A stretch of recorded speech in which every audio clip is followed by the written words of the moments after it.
I have two favorite One Piece Twitter accounts. Number one, Usopp Takes a Sip Daily. And number two, One Piece Dailies. We always get some beautiful animated photos from this account. And they posted probably one of the most prolific animations in the One Piece theme song. Now, this was approved by Oda, and the animator himself has an interesting story. Apparently, the guy who animated this is some kind of mercenary who will only work on the show a couple of times, and then he's through. So we've got Luffy reaching out, and then we see Whitebeard, Roger, Rocks, and in front, Shanks. Now let's cut to the chase. What is implied here by this animation? Well, obviously, these are the ones who conquered or dominated the seas. This lineup doesn't include Kaido, Big Mom, Shanks, rival Mihawk, Odin, Shiki, or Blackbeard. And so these individuals here are the ones that we will focus on. These people are being elevated. So, Shanks in front, we can assume he is number one in power and importance. I think One Piece savants will put Shanks at number one. It's heavily implied and it makes sense. Remember, we see Rocks next. Now, we don't know what happened to Rocks, but if Garp and Roger needed each other to defeat him, we can rank him number two, of course.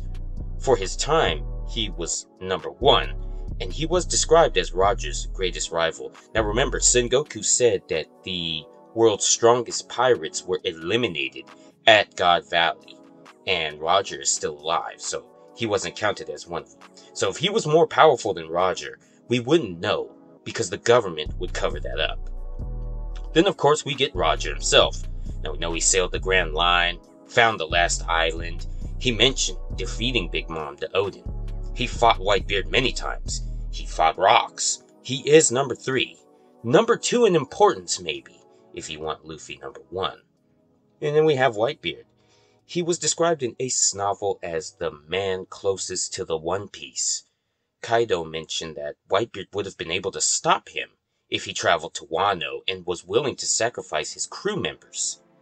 Akainu let the cat out of the bag that Whitebeard was always second to Roger.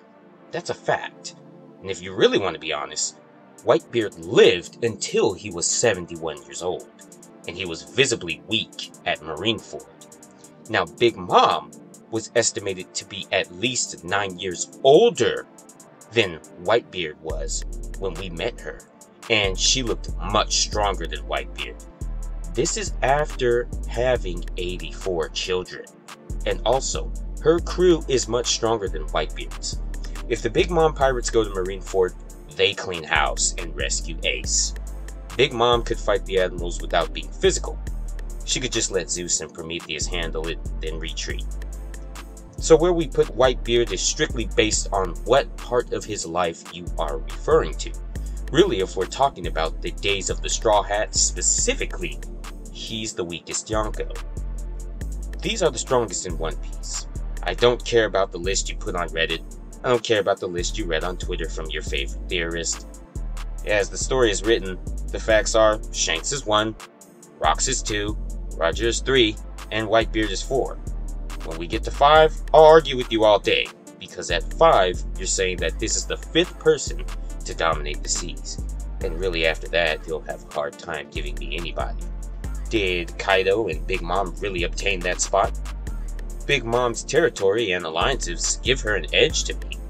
I'm almost ready to say that Charlotte Linland is 5 because Kaido's biggest accomplishment to me is sitting in Wano and making counterfeit devil fruits, but I think Big Mom's crew is just so much more interesting than Kaido's. By the way guys, follow me on Twitter, or I'll follow you. I'll catch you in my next documentary. I am the great destroyer, the taker of life!